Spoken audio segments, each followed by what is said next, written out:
I witam wszystkich. Nie wiem, czy pamiętacie, ale jak co roku wybieram się na targi. I nie są to targi tak jak zwykle OZE, gdzie jesteśmy zaproszeni jako wystawcy z chłopakami, ale są to targi maszyn i druku CNC. Więc zobaczycie, co tam dzisiaj może coś ciekawego jest w tym roku.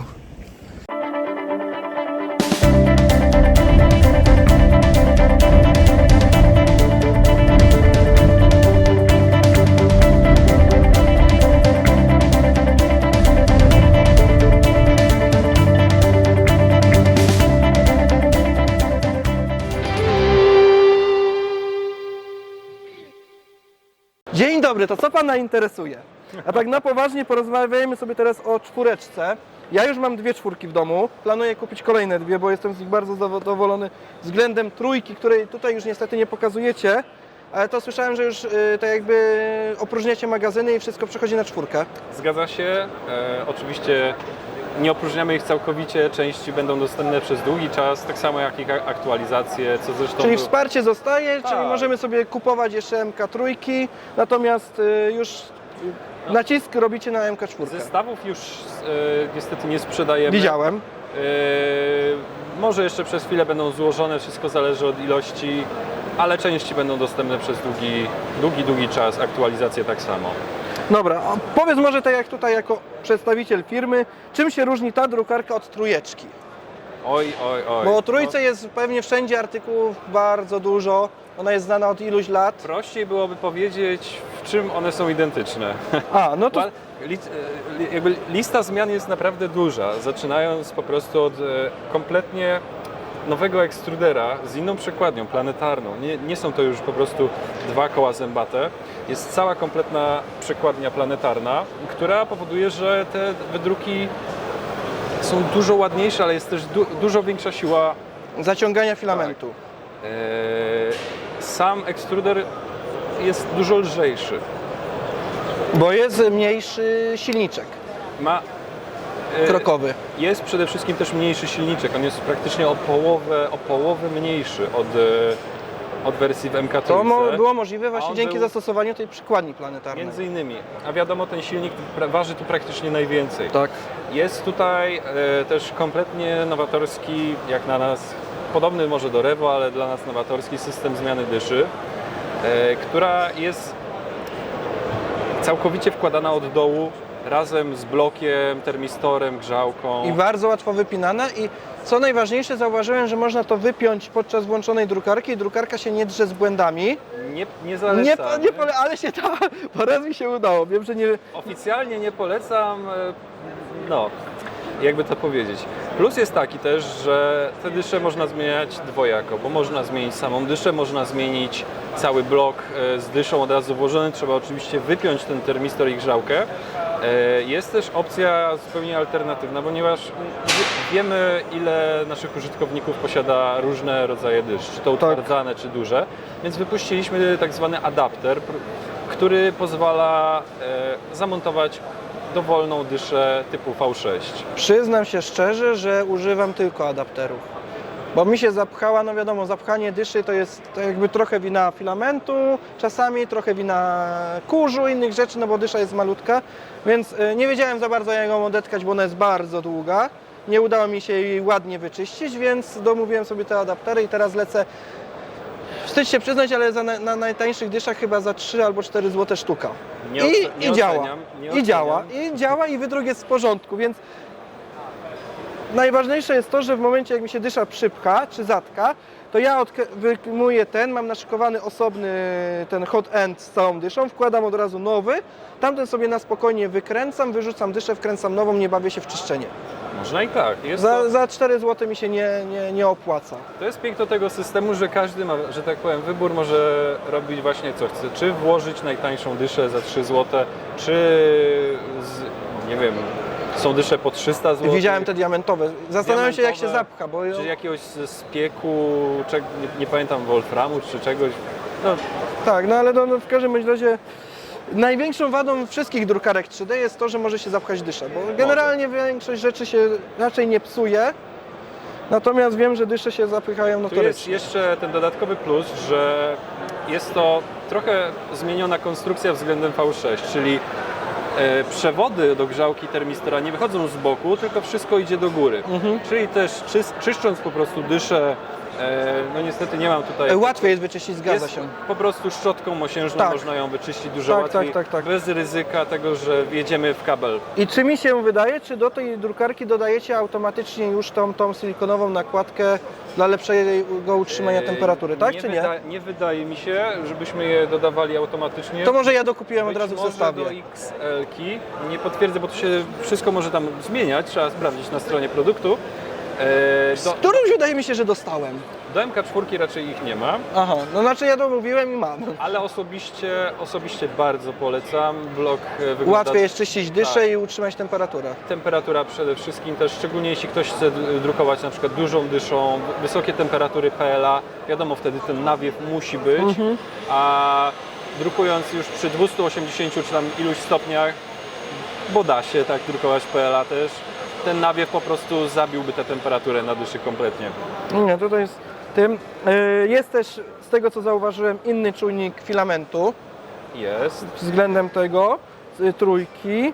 Jest inny sposób, może nie ładowania filamentu, tylko czyszczenia radełka tak jakby do filamentu, bo tu z boku się ładnie odpina i mamy tam dosyć dobry wgląd, bo nie musimy rozbierać całego ekstrudera, że jak nam by tam coś zostało, to możemy to wyciągnąć do góry, bo też już parę razy mi się tak udało zrobić. Tu jest nawet specjalny otwór, można przepsikać sprężonym powietrzem w najgorszym wypadku.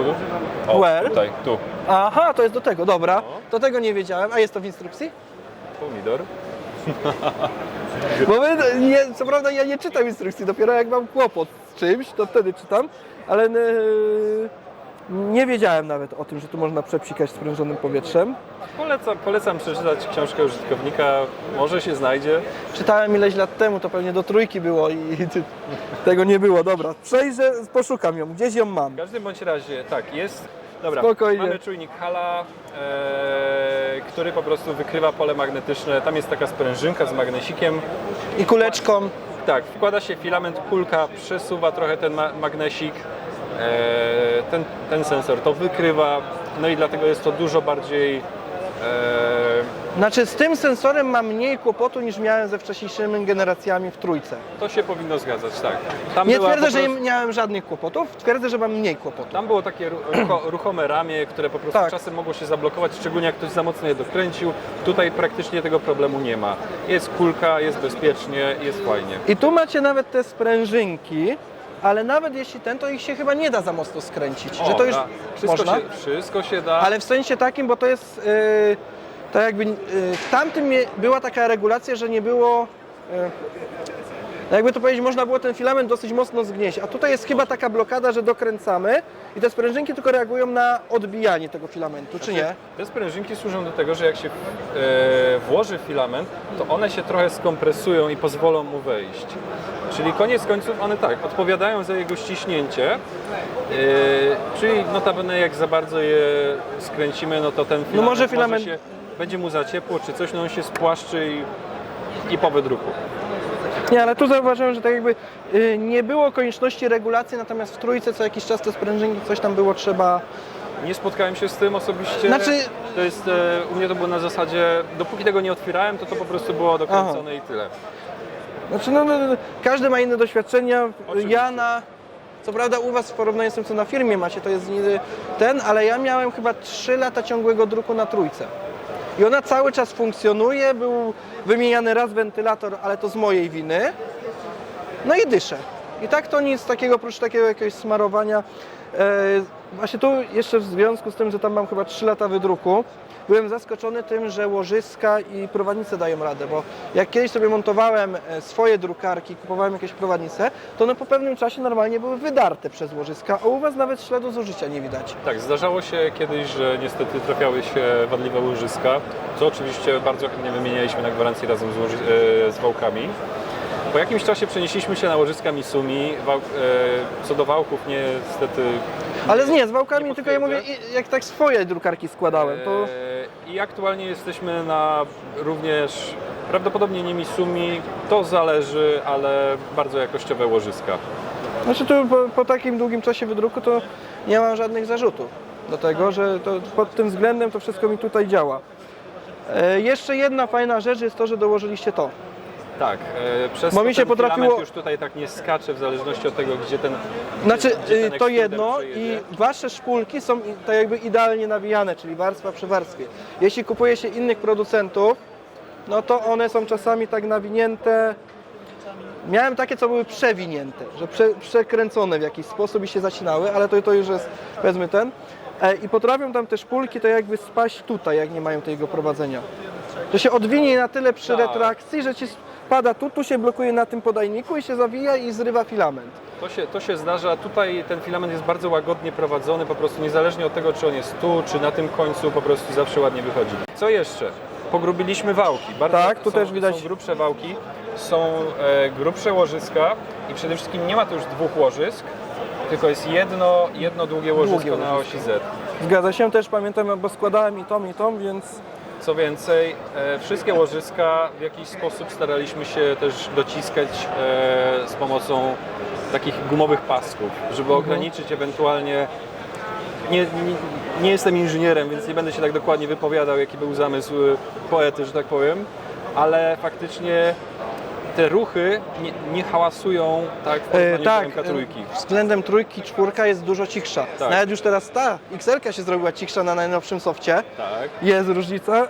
To wam puszczę, bo mam gdzieś stare nagrania, jak ona chodziła. Teraz wgrałem nowy soft, to dzień do nocy. W nocy idzie spać. Tak, po kalibracji ten face stepping naprawdę jest przyjemny. I tak jest głośniejsza od tej, ale już nie ma takiego jak wtedy, że dawała popalić. Co więcej, co tu jeszcze mamy ciekawego? Znaczy wyświetlacz, mam pytanie, czy on w przyszłości będzie obsługiwał dotyk, czy to jest zwykły wyświetlacz? Powinien, tak. Powinien, aha. Znaczy, Znaczy dla mnie to jest zbędne, tylko jako bajer taki, powiedzmy bo... tak, po to między innymi tutaj jest ten specjalny kabelek, żeby ten dotyk w przyszłości działał. Jest też przygotowane pod USB-C, więc wszystko w przyszłości powinno być dostępne. No bo właśnie, tak jakby tam słyszałem coś, że ma być dotykowy ten wyświetlacz, natomiast prawdę mówiąc, dla mnie to jest naprawdę zbędne, bo ja tak naprawdę przez Prusa Connect wybieram sobie projekt, który chcę, bo tak jest mi najwygodniej, bo widzę od razu ten projekt i później tylko tutaj ponaglam, wydrukuj ponownie, więc... Można i tak. O, i to jest duży plus właśnie czwórki, że nie ma za każdym razem wybierz projekt, tylko masz wydrukuj ponownie. Bo to było w tej mini, natomiast w trójce nie było, w czwórce też już to weszło. W czwórce mamy ten plus, że mamy już większe moce przerobowe, jeśli chodzi o firmware. Mamy też większe możliwości ze względu na elektronikę, która po prostu pozwala nam upakować więcej feature'ów. W MK3 był ten problem, że tam walczyliśmy po prostu o każdy kawałek miejsca, który mogliśmy wykorzystać do dodania dodatkowych funkcji czy języka. Tutaj tego problemu już nie ma. Sama elektronika też jest, nie ma co Mniejsza. ukrywać. Może nie tyle, że mniejsza troszeczkę podobna, ale łatwiej dostępna. Już nie ma tego problemu otwierania tych drzwiczek tu od środka. Tak, no to Tak. było. Wszystko jest dostępne od No i zewnątrz. jest od razu seryjnie komunikacja internetowa. Jest, można przez Wi-Fi, można przez Ethernet. Wszystko jest dostępne. Bo w tamtej trzeba było dołożyć moduł. Tam było chyba Raspberry. Tak, trzeba Raspberry było było. przylutować piny. Był poradnik, bo też mam trójkę przerobioną, natomiast to było bardziej kłopotliwe. Tutaj od razu łączymy, wszystko działa. Co więcej, Chyba z takich... zmienił się też sposób montażu stołu. Przede wszystkim nie używamy już takich dystansów w 9 punktach, tylko są takie, niestety nie wiem jak to dokładnie nazywa się po polsku, musiałbym podpytać się kolegi. Znaczy jakieś dystanse, takie... Dystanser expansion joints. Tak. Złącza dilatacyjne, natomiast to jest coś a la amortyzator, można to tak Jak ja w mogłem prosty sposób. zapomnieć tej nazwy?